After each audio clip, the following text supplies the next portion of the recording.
Okay, back for round two.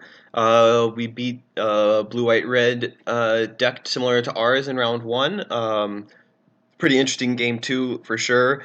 Several mistakes on both sides. We were able to pull it out with some crazy powerful cards and getting lucky that there was no counterspell on the other side since we had seen one game one. I'm definitely going to keep this. I've got an Isamaru. I've got a couple removal options. When I get to 3, I'll have Chromatic Lantern and be ready to play Parallax Wave.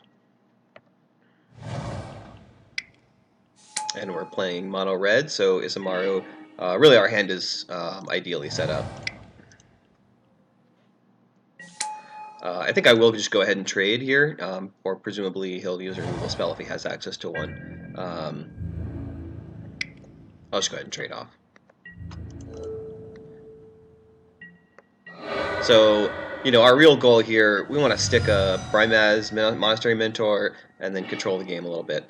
Alright, so City of Brass discounts our Dismember by 1. That's a good thing to remember. Every life is precious. So I'll just go ahead and play it so that we can play Dismember for 3 life if necessary. Although we do, of course, have Path to Exile.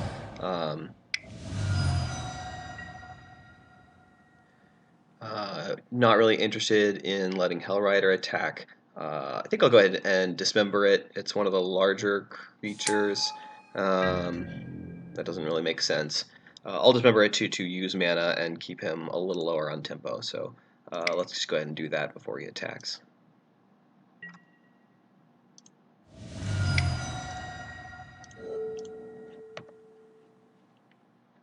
So feeling off to a decent start here on 17 life. And then now we have we'll have Path to Exile up with Chromatic Lantern, and then ready to. Of course, that doesn't feel great. But now we have the City of Brass will no longer cost us life moving forward.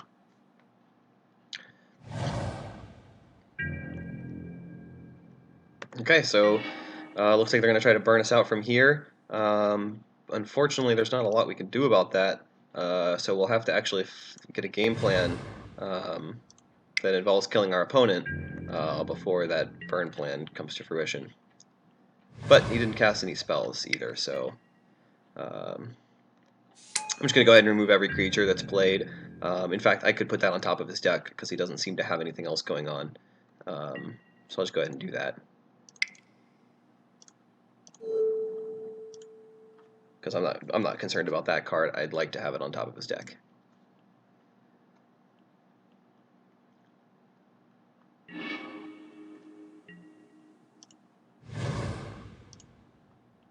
And what I'm really looking for is, I'll just be cycling that. I'm looking for a combo with Parallax Wave. Although I had the combo with Parallax Wave and neglected it, so rats to that, I guess. I can let him. Let's see what I draw. I'll just go ahead and Flame Slash.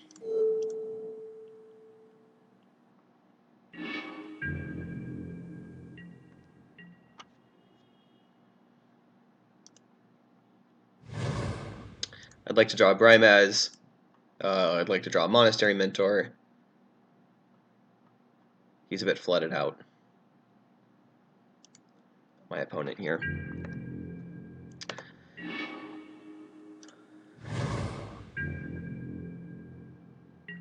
Yep, really nothing to do here.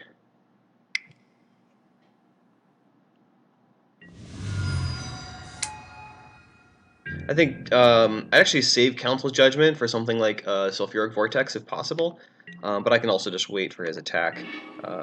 There we go, now we're talking. So I am able to rebuy Path to Exile. Yes, I am.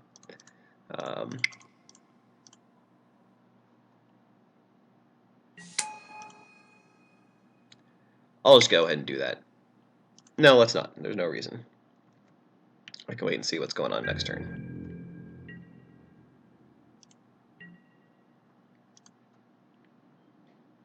So this feels dirty.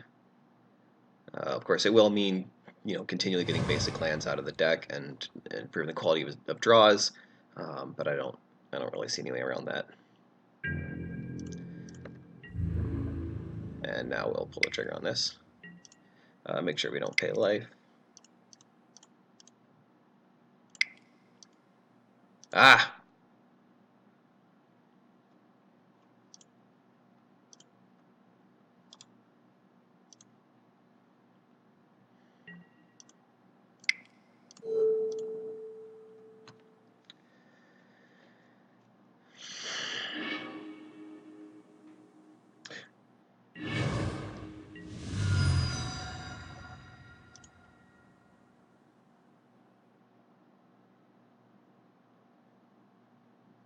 I'll really be forced to use a burn spell on Soulfire Grandmaster if he has one.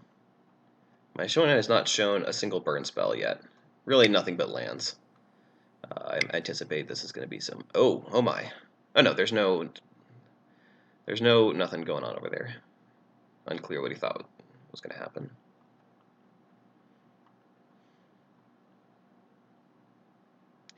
Feeling good about this game. Such a advantaging cards.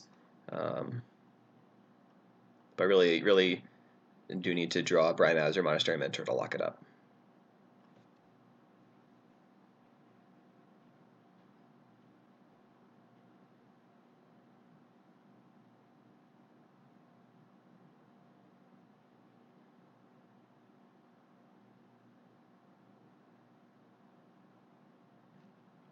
Feeling pretty good about the deck we chose. I think worth revisiting some sideboard options from last time. We exposed ourselves to counterspells by boarding into things like Entreat the Angels. When we knew he had to dismiss, that might have been incorrect. It might have been better to just get some 1-drops underneath. Creature, opponent. Yep.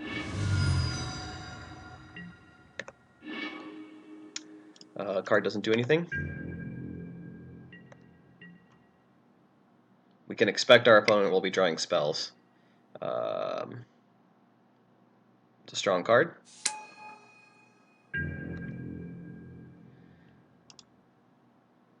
Strong card. I'm just going to go ahead and path it and anticipate that its ability will be used a couple times here on one power. Yep. Okay, using it 3 times makes sense. Can't argue with that.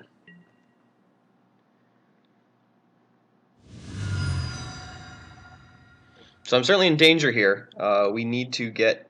I didn't want to bounce it, have it... my opponent have the ability to use that ability and then in two separate turns. So that was the reasoning behind Path to Exile there instead of Mana War. 10 life is not enough. I'm certainly in danger of dying.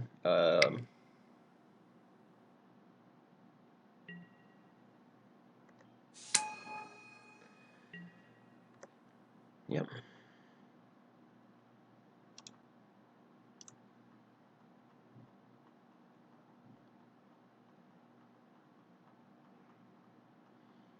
But I really failed to draw anything that does anything this game. Of course, my deck is light on things that do things. Goblin Rabble Master.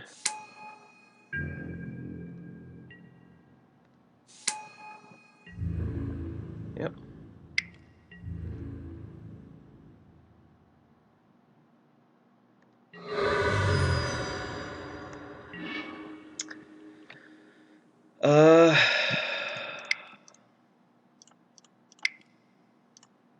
I think we just bounce the Rabble Master. Oh no,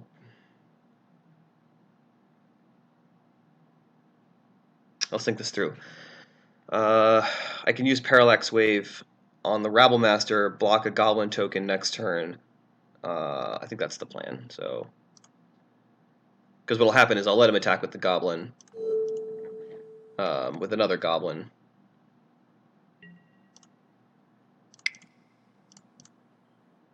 Oh, I see. I understand. I was like, why didn't I choose the option that doesn't deal damage with City of Brass? But that's not how City of Brass works.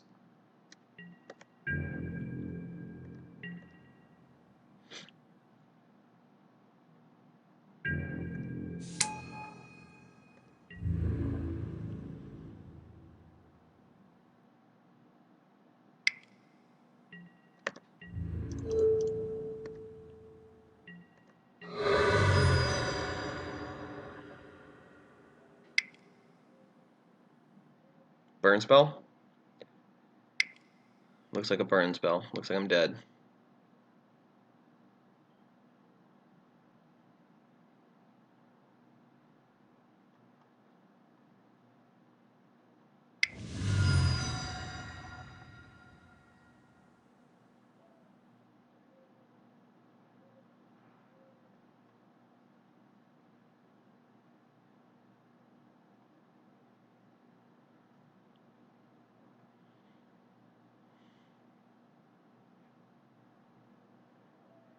One, two.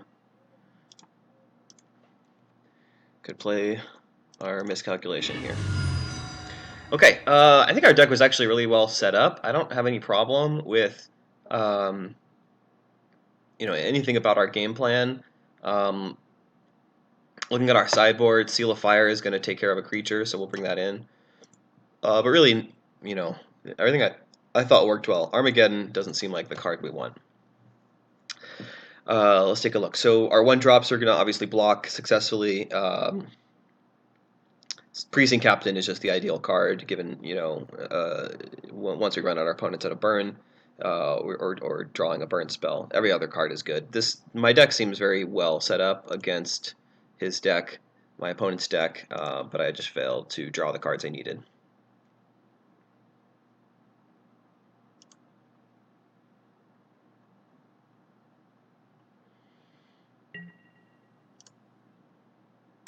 Yep, I'll play first. I'll keep this hand.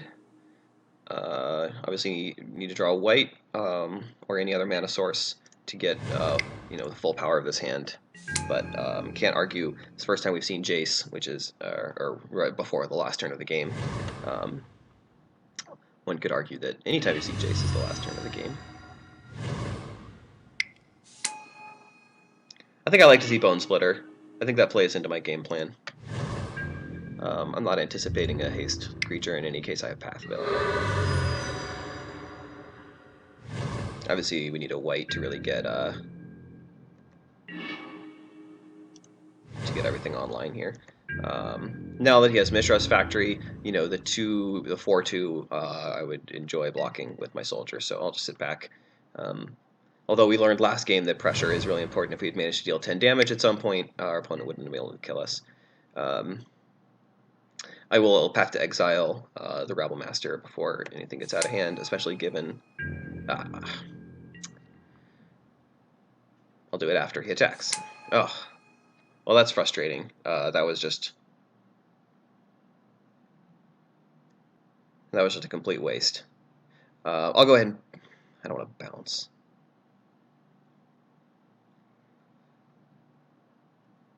I'll just trade. I'll just trade and Path. Obviously, I just threw away my soldier there, but I'm really not interested in my opponent having creatures on the board.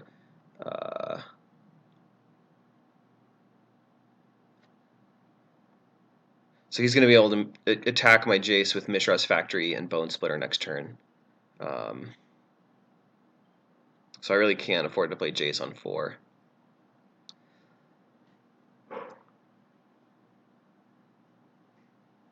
I really needed that stop on my main phase.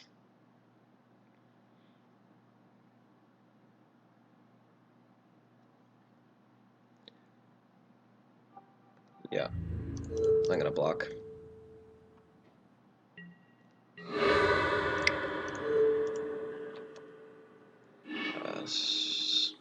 Of course, Path is the card I needed. Mishra's Factory. Yeah, Path was the card I needed to protect Jace.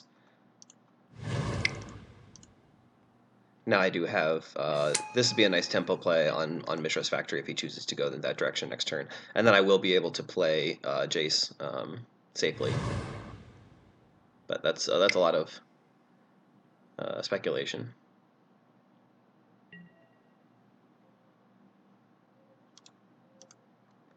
I'm going to go ahead and use Council's Judgment.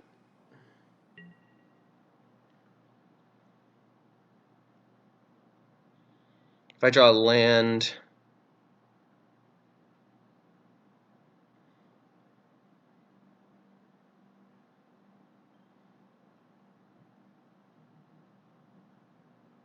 I have a Condemn in my sideboard, I just realized. It's a little frustrating that I left it out.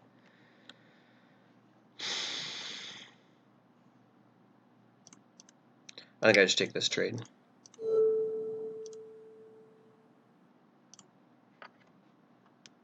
Hope to draw decent spells. What can I draw for 1 mana with Jace that will protect me from Mishra's Factory? Nope, can't be blocked by humans. Oh, that's nice. Alright, so we're going to just have to take some damage here, but then hopefully, hopefully that can survive a turn. We know he's drawing Phoenix next turn, but this will protect Jace nicely.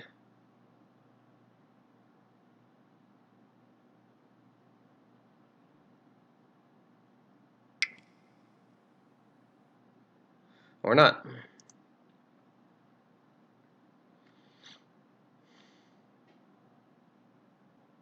Oh, it's his main phase.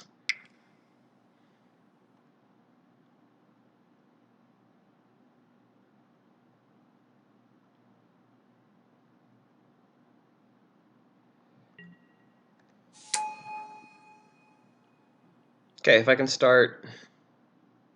my life total is in a lot of danger. Forgot to attack with Stromkirk Noble.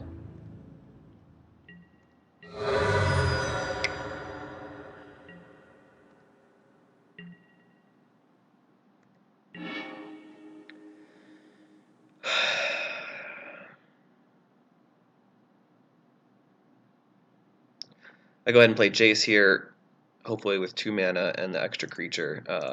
We can find a way to...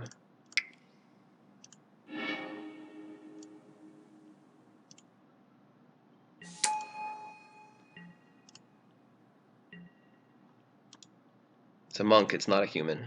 That's very good. So...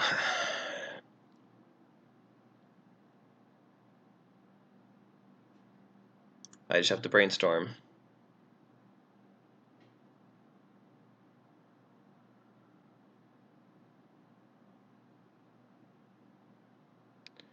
Alternatively, I could go to 5. No. Bouncing does nothing.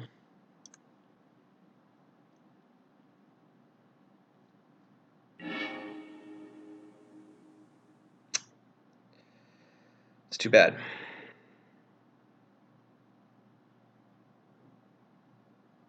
I could play Repeal, but not on Flamewake Phoenix. If I could play it on Stromkirk Noble, I could play it on...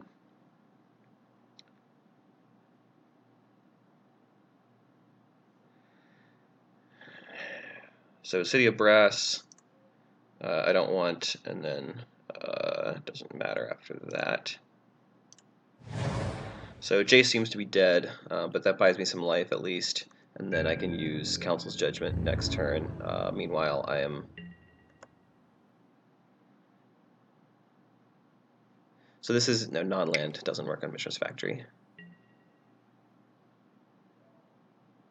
Ah, I can bounce Bone Splitter. Let's do that.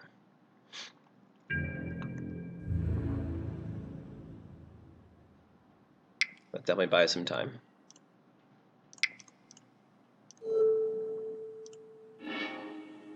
That feels like a really successful play.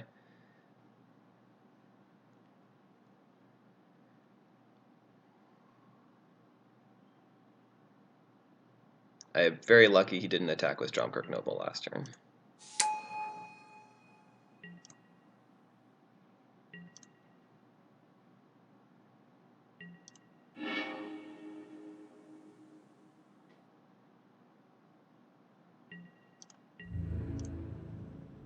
So then I'll use Council's Judgment next turn.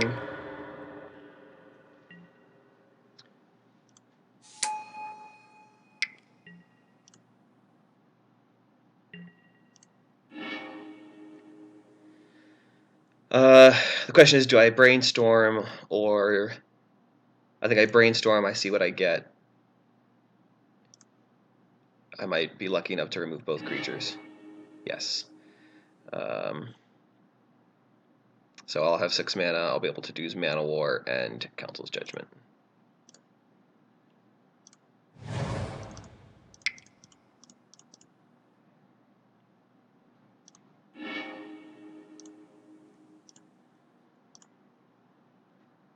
and start attacking.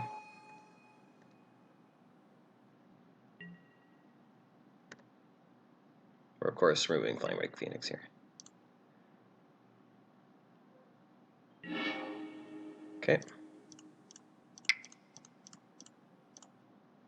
Could have cast Gideon as well, but I think getting this Boros Reckoner out of the way and allowing an attack is going to be very beneficial here.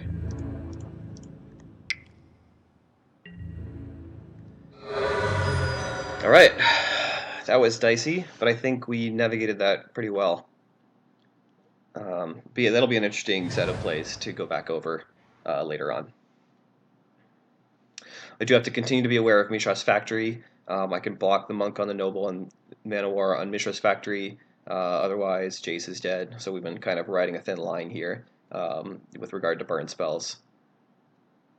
But any burn spell will just kill Jace anyway. Meanwhile, I've built up a nice force of monks, so definitely shouldn't feel bad about that. And then sticking Gideon next turn will feel really good.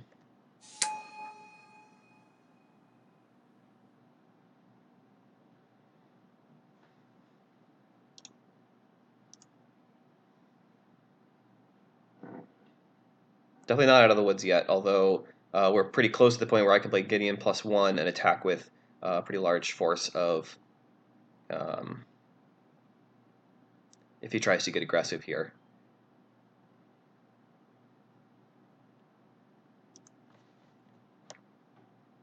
The Gideon emblem is what I'm considering.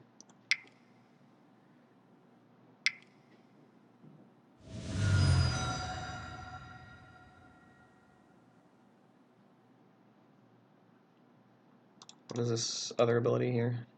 Gains first strike.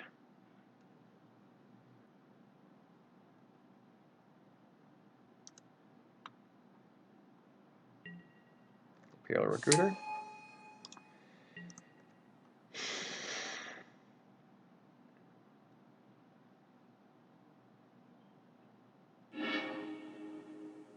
Lightning Mauler, not able to play. Oh, I see. Had some extra abilities there. I see. Getting haste going. Very clever. But I should be able to set up a lethal attack if there's a lot of attacking that's done. So let's see. I'm inclined to let Jace die here, definitely, because I don't want to...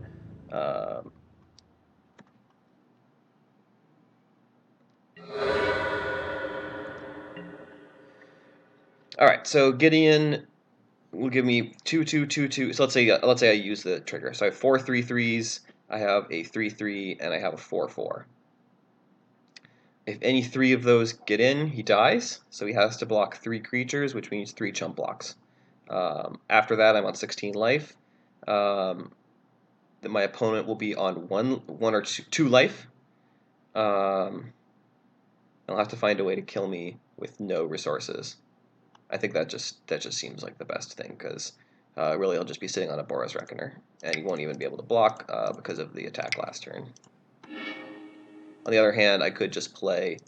and I'll have a blocker even. The idea of playing a 2/2 doesn't really work. Boros Reckoner is maybe a bit of a threat with its ability to redirect damage. I think there's enough creatures that the emblem is by far the most powerful thing I can do here.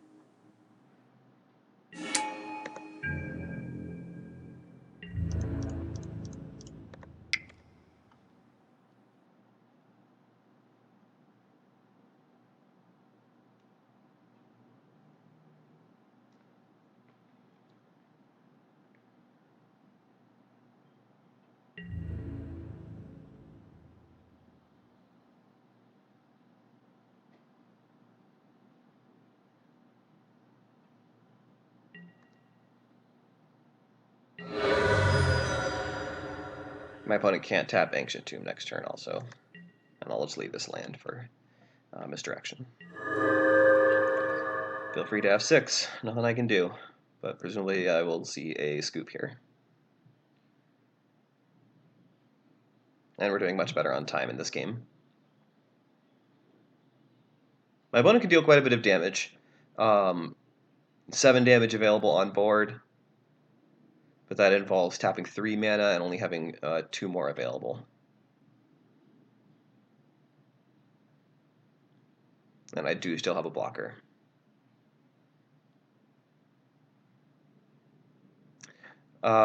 Gideon was definitely a great pickup. That card is phenomenal. Very, very flexible.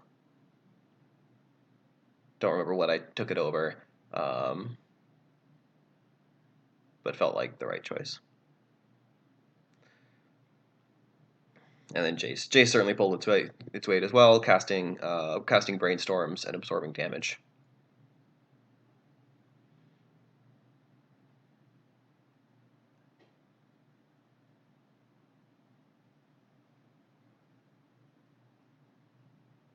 Would have been interesting to look at coming up with that repeal play on Bone Splitter sooner. I actually lucked into it. It wasn't a play I considered as I was making my choices. So definitely a potential for a hole in the game there.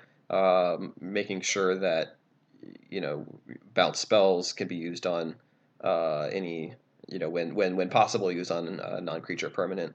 Because that was really the perfect play in that situation. Bought us time, it bought us cards with an extra activation of Jace. So my opponent's dead here, I think. But glad to run the clock down. All right. Condemn was a card that should have come in. I don't think Mentor of the Meek is not necessary. So let's look at a card to cut. All of my 4s and higher, I think, are really great. Face Fetters, Gideon, Parallax Wave, taking out multiple creatures, especially tokens. Monastery Mentor and Brimaz are some of my best cards. Staggershock, Jace. I think maybe Miscalculation is the card that is least necessary. I'd certainly rather have Condemn than Miscalculation. We're going to be on the draw here. So a bit of an uphill battle. I think our deck is well suited for this matchup, so I'm not too worried.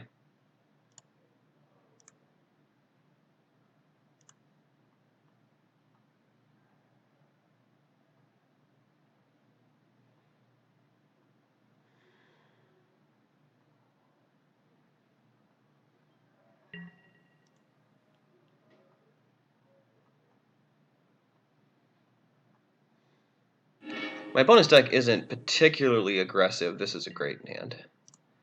We're going to be playing Isamaru. We'll have the path available. Starting with the Mishra's Factory. Presumably looking to attack next turn, but that should put a damper on that plan.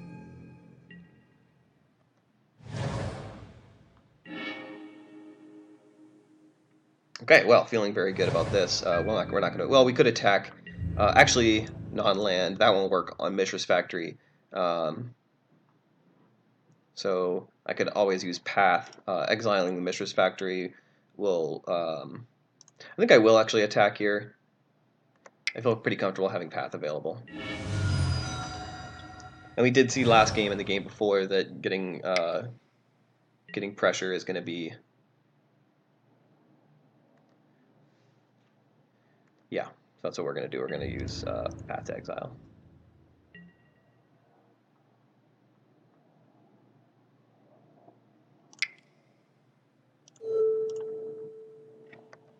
That was a mistake.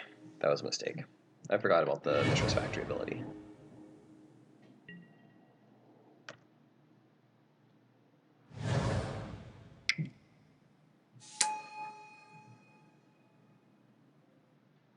I feel fine having the 1/1, although Bone Splitter does allow it to trade.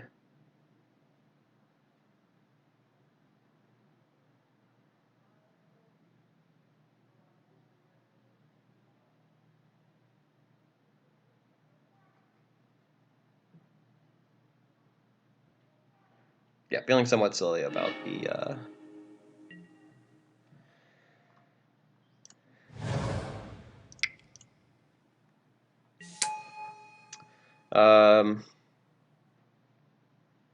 I will attack this time, though.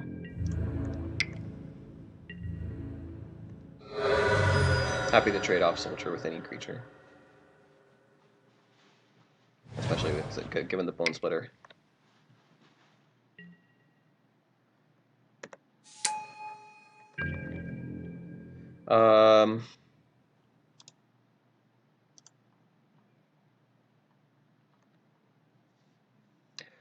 Unexpectedly Absent gives him the opportunity to play Parallax Wave next turn and keep the Hellrider at bay.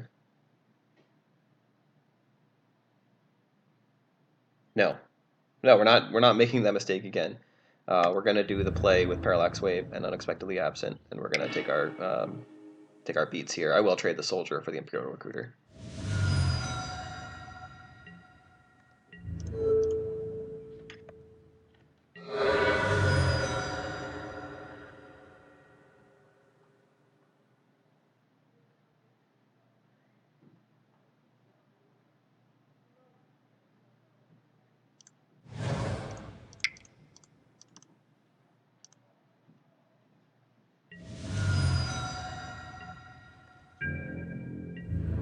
We're going to practice holding priority.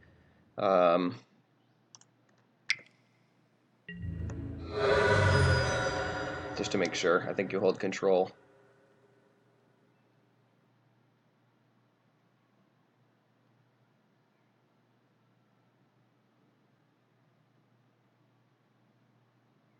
Oh, we have to take the damage again in order to use our combo. I think that's okay. We can use Council's Judgment next turn.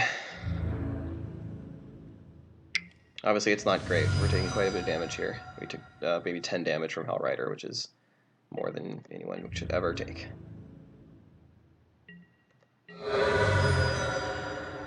Hopefully, plays 2 creatures here. Or just another strong creature. Oh, that's not good.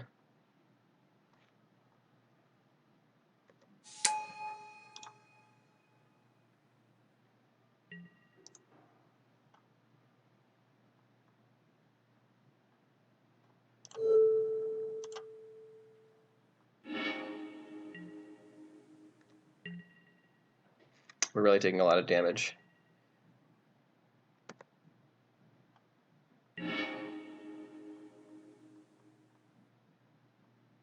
So we do have Council's Judgment and Unexpectedly Absent.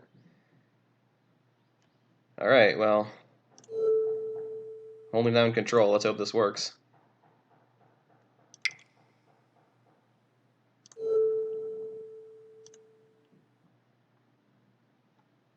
And we're taking 3 damage to cast Council's Judgment on Sarkhan.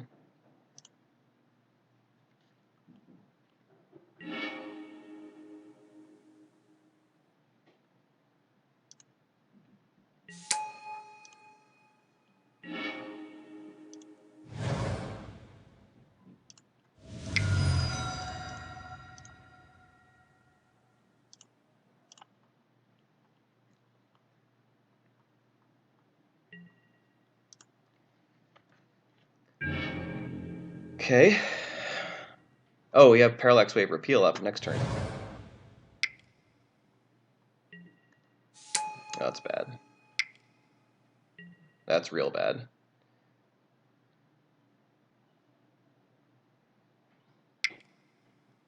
Kill my creature, please.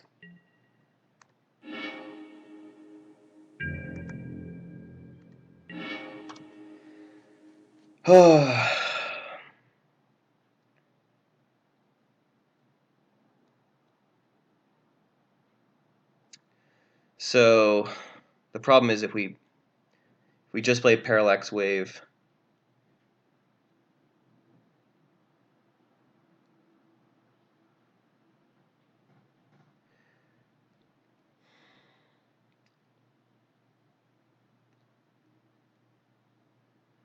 we're not going to be able to do the Repeal Parallax Wave play.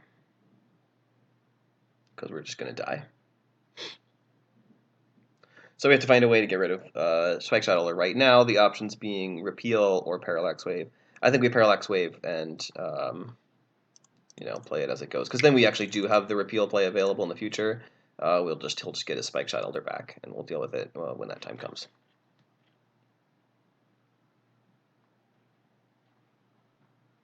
Unfortunately, again, just not getting the pressure, so dead to things like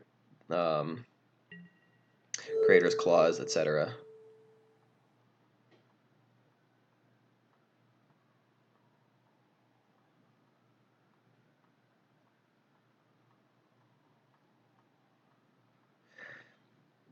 I didn't really think about that unexpectedly absent play. It was necessary because we needed a way to get rid of the Hellrider and the Sarkhan, but it was certainly a card disadvantage. So really, that's a play that, as far as getting advantage, should be reserved for 3 or 4 creatures. But unfortunately, we don't really have that luxury.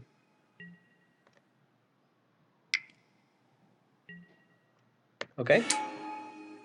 I think we will make the play next turn. Unfortunately, we'll just die because we'll have tapped all of our mana.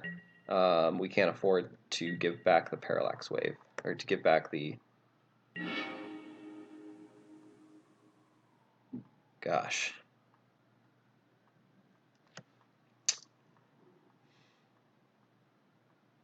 What we need time to put Face Fetters on Spikeshot Elder. So I think what we do is we take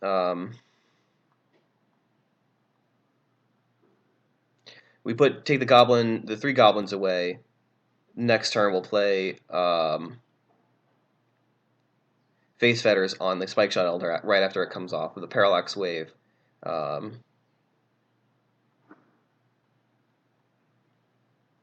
we really can use Repeal for any purpose. I think end of turn I can repeal my Parallax Wave. Ah, that's what I do. Okay, so we do the Parallax Wave play at the end of. Yes, that's it. Okay, I think this works. I always forget how fading works. I think we can remove the 3 creatures, go down to 0 during combat here. Then end of his turn. Oh, I see, because I have to remove the Goblin Glory Chaser now, but I can't give him back the Spikeshot Elder now. But that's fine. I can give him back as whatever.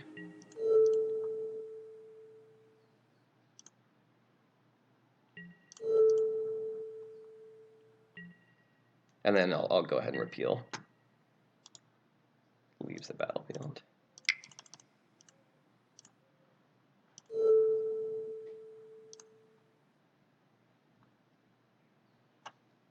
The main thing being he won't be able to equip.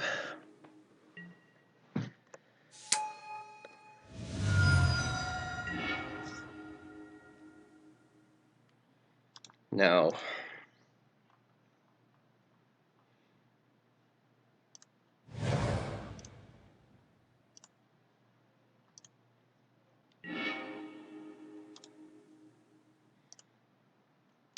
unfortunately, I'm going to take 3 damage from the Glory Chaser.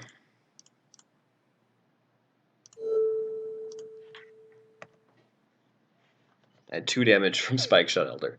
So I'm really at 1 life, effectively. Oh no, I'm at 4 life. 5 life, effectively.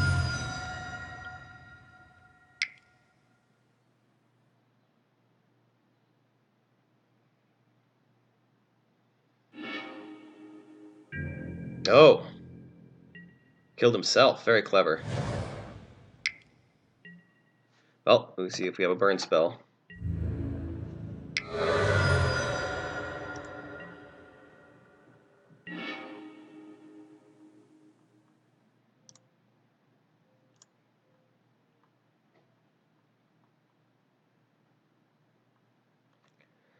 One, 2, 3, 4, 5 mana available. We could play Parallax Wave. That gives us a little more play against. So play 1, 2, 3. I can't play Chromatic Lantern and Parallax Wave without taking a damage. That gives us some more play against another haste creature.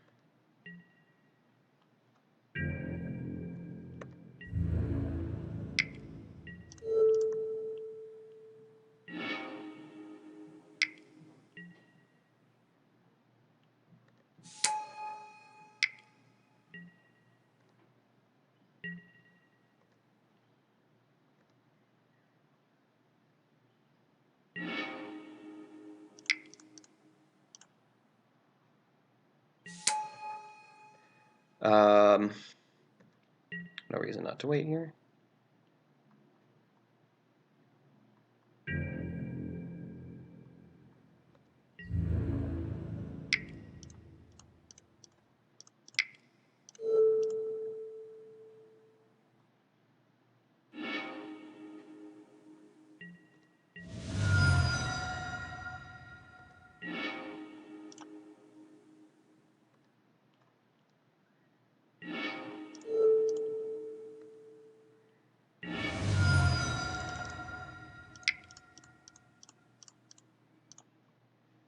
Okay.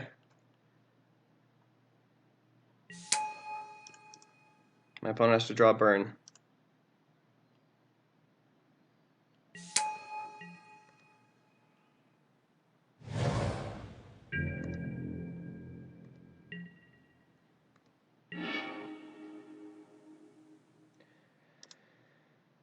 Seven, 8, 9.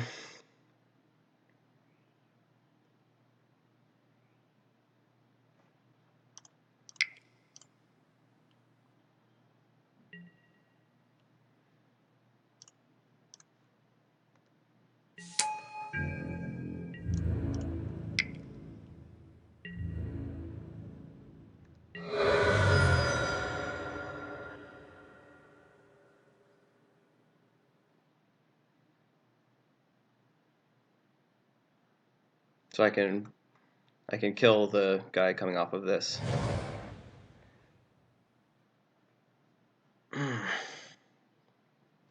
So I should be able to win against just the menace, but I cannot win against another creature next turn.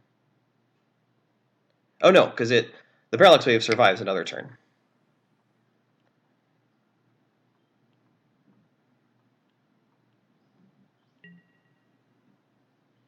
Interesting. Okay, I have to look up Legacy Cube morphs, unless he's flipping it up. Okay, flipping it up. Ah ha ha ha!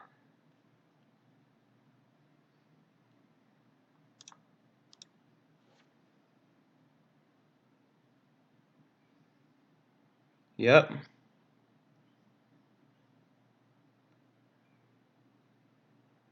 Let me think. Yeah, I'm dead.